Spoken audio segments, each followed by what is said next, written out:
My husband admitted he cheated when we were reviewing the $25,000 funeral bill. I said, "So you blew our life savings on a lie and his final goodbye?" Then I called the mistress and put her on speaker in front of his entire family. The funeral home smelled like polished wood and stale roses. I'd been sitting at a round oak table for what felt like hours, eyes bloodshot, not from crying but from exhaustion. In front of me were several crisp sheets of paper, stapled neatly, printed invoices and contracts. I'd been flipping through them with mechanical detachment, scanning numbers, dates, and item descriptions.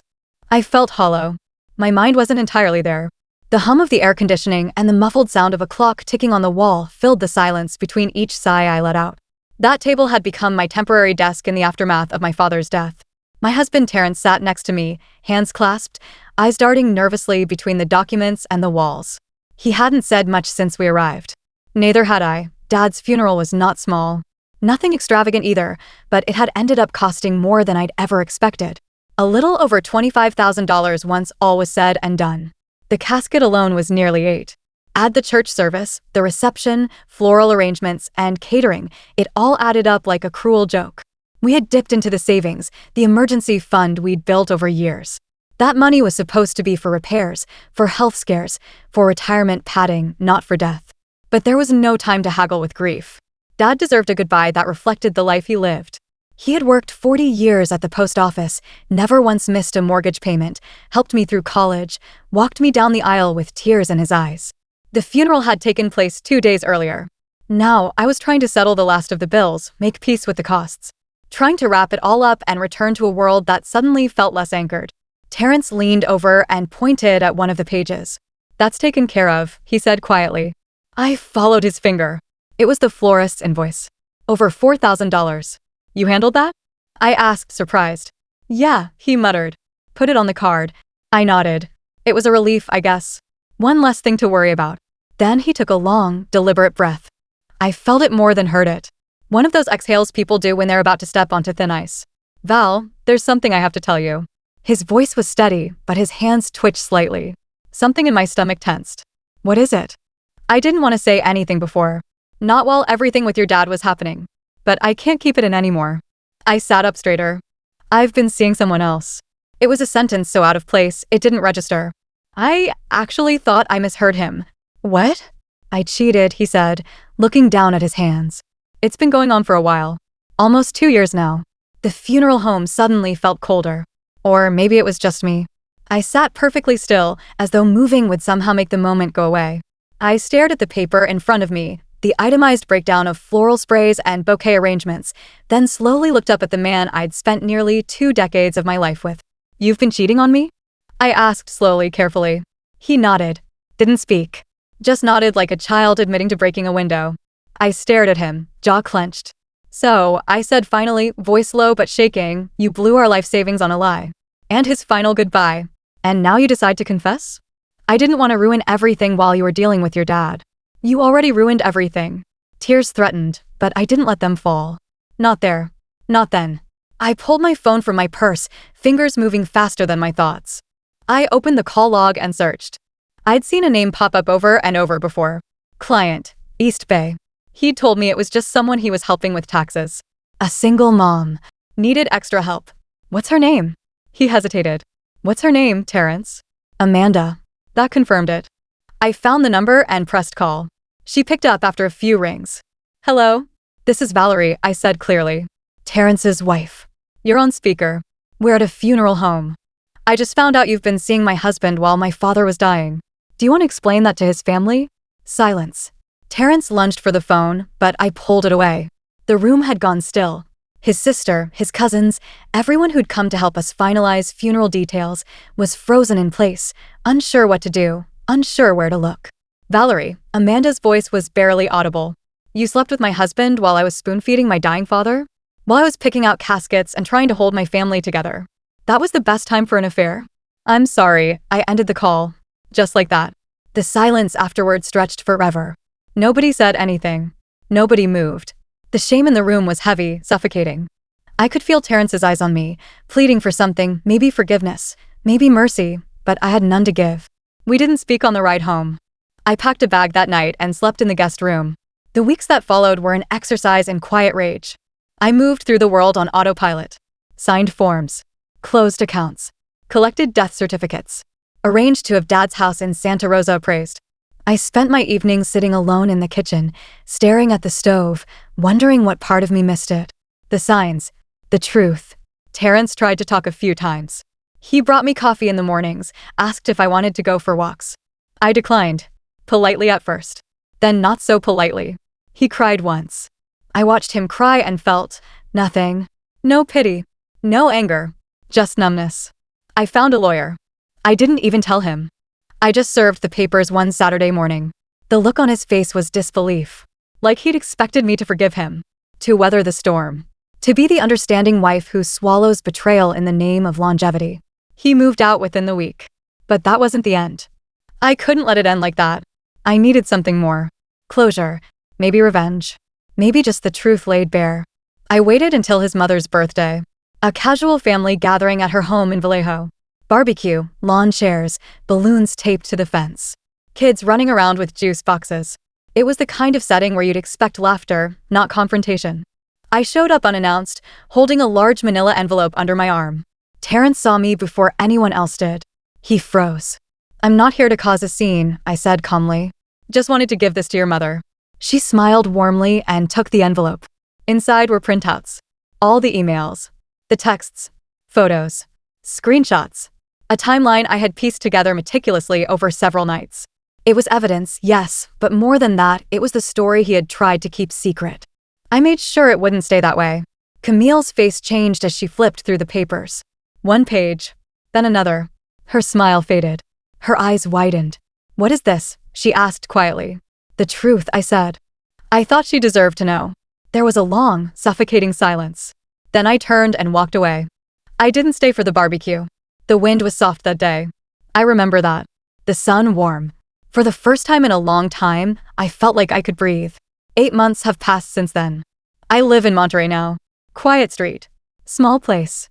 Just me and a dog I adopted from the shelter. I work from home as a consultant. I started painting again, nothing fancy, just abstracts and still lives. It helps. Every now and then, I wonder how Amanda's doing. If she stuck around. If she regrets anything. But I don't dwell on it. I don't need to. What I needed was to reclaim myself. And that's what I did. The days in Monterey blurred into one another at first. The sea air had its own rhythm, one that didn't care much for human grief or betrayal. Mornings came quietly, often cloaked in fog. I started waking up earlier than I had in years, making coffee before the sun had fully risen, watching the light slowly seep through the windows. The silence was strange at first, like a space too big for its contents. But over time, it became something else entirely comforting. I found a little grocery store about 6 blocks from my new apartment. It wasn't anything fancy, just locally owned with a hand-painted sign and a man behind the counter who wore the same navy cardigan every day. I liked it. It reminded me of simpler times, like walking to the corner store with my dad when I was little. We'd buy those oversized root beers and glass bottles and bags of salted peanuts, and he'd let me pick out a scratcher card just for fun. There were moments like that now, quiet flashes from the past that returned with such vividness it startled me. Grief didn't just show up at the funeral, it came in waves. At the sight of a worn flannel shirt. At the sound of a particular jazz record. It came when I opened a cabinet and found one of Dad's mugs I'd packed without realizing it. The pain was sharp, but fleeting. Then it would pass and I'd breathe again. I hadn't spoken to Terrence since the day I dropped off the envelope. He didn't try to reach out either. Mutual silence. It was better that way. Every so often, I'd get a text from someone in his family, usually Camille, always polite, as if walking on eggshells. I responded when I felt like it. I wasn't angry anymore, but I wasn't rushing to rebuild bridges either. I started seeing a therapist. Her office was in Pacific Grove, a small second-floor unit above a bakery that always smelled like cinnamon and fresh bread. Her name was Marta. Mid-60s. Sharp eyes. Soft voice. She asked a lot of questions I didn't know how to answer at first. "When did you stop feeling safe in the marriage?" she asked one afternoon, leaning forward slightly. I stared out the window. A seagull landed on a street lamp across the street. "I don't know," I said. "Maybe I never really felt safe. Maybe I just didn't realize it." She didn't respond right away. Just nodded, wrote something down. "You trusted him," she said after a pause. Sometimes betrayal is less about the act and more about the illusion it shatters. That stuck with me. I started writing again too. Just little things. observations, thoughts, sometimes a paragraph, sometimes a whole page. I kept a journal by the bed, and every night I wrote something, anything, to get the noise out of my head. It helped. There was a bookstore cafe a few blocks away from my apartment, run by a woman named Roslyn. She had long gray hair and a voice like gravel. She brewed strong coffee and never judged how long I sat in the corner booth, nursing the same mug and reading old novels. I think she sensed I needed the space. Over time, we began talking more. Nothing deep at first, just weather, books, local gossip. But eventually, I told her I'd moved to town after my father's death and a divorce. She didn't flinch. Just poured me another cup of coffee and said, "Sometimes a storm's the only way to clear the air." One afternoon, while walking along the shore, I found a small, half-buried wooden box. It was weathered, worn smooth by the sand. I opened it out of curiosity and found only a few old coins, a strip of faded cloth, and a small photo, too water-damaged to make out clearly, but someone had once cherished it enough to hide it away. For some reason, it made me cry. Right there, alone on the beach, with the wind blowing and the tide creeping in. Not big, dramatic sobs, just quiet tears, the kind that slip out when your heart lets go of something it's been gripping too tightly. That night, I left the box on the windowsill. I liked the way it looked there, like a tiny mystery I didn't need to solve. The next time Camille texted, it was different. "Valerie, I know it's not my place, but Terrence isn't doing well. I'm worried. If nothing else, maybe you could talk to him. Just once." I stared at the message for a long time. My thumb hovered over the screen. Eventually, I wrote back, "I'm not sure I can help him, but I hope he gets help." I didn't ask for details. I didn't need them. Later that week, a man named George introduced himself at the cafe. Tall, soft-spoken, late 50s maybe. He'd noticed I was always reading and asked what I thought of the book I had in hand. He didn't try to charm me. Didn't push. Just made conversation. We ended up talking for almost an hour. About music, books, how strange it is to start over when you thought your life was already set. He'd been a music teacher. Divorced. 2 grown kids. "I don't know what I'm doing half the time," he admitted, laughing quietly. "But I guess that's the point, isn't it? You figure it out as you go." I smiled. "Yeah, something like that." We parted ways without exchanging numbers. No pressure. But the conversation lingered in my mind. It was the first time in a long time I felt connected. Not romantically. Just as a person, seen and heard. A week later, he showed up again. Same cafe. Same quiet smile. This time, he brought a book to share, an old copy of something by Steinbeck. "Thought you might like it," he said. I thanked him and took it home. The next morning, I opened the front cover and saw a note scribbled in pen. "Starting over doesn't mean starting empty." Gee. I don't know why that made me tear up again. Maybe because it was true. Maybe because someone finally saw that I wasn't just a woman who'd been left or lied to, I was someone who had survived it. I hadn't spoken to Amanda since that phone call. She hadn't tried either. I sometimes wondered what she thought of it all. If she ever felt guilty. If she knew what it had really cost. But more often than not, I didn't think of her at all. She wasn't the center of the story. She never had been. I was. It wasn't long before George and I began seeing each other more regularly, always casually, always under the gentle pretense of friendship. We'd meet at the cafe, walk by the ocean, sometimes sit at the park and talk about life the way people do when they're not trying to impress anyone. He didn't ask too many questions, and I appreciated that. It gave me room to breathe, to be whoever I was in that moment without having to explain how I got there. One afternoon, as we sat on a bench near Lover's Point, watching the tide roll in, he pulled out a small thermos and poured me a cup of hot tea. He told me it was a blend he'd been experimenting with: lavender, mint, and something else I couldn't place. I took a sip and smiled. "I never thought I'd start over in my 50s, I said, more to the horizon than to him. "Me neither," he replied. "But maybe it's not starting over. Maybe it's just continuing, differently." There was something comforting in the way he said it. No urgency. No promises. Just the idea that life doesn't end when the chapter does. It simply keeps going, whether we're ready or not. Around the same time, I got a call from a woman named Evelyn. She was the daughter of one of my father's old friends. They used to work together, and she remembered me from when I was a teenager. She'd heard about my dad's passing and reached out to offer condolences. We spoke for a while, and she mentioned a community art group that met weekly at a rec center a few blocks from my apartment. They painted, sculpted, did some ceramics. Nothing formal, just people getting together to create.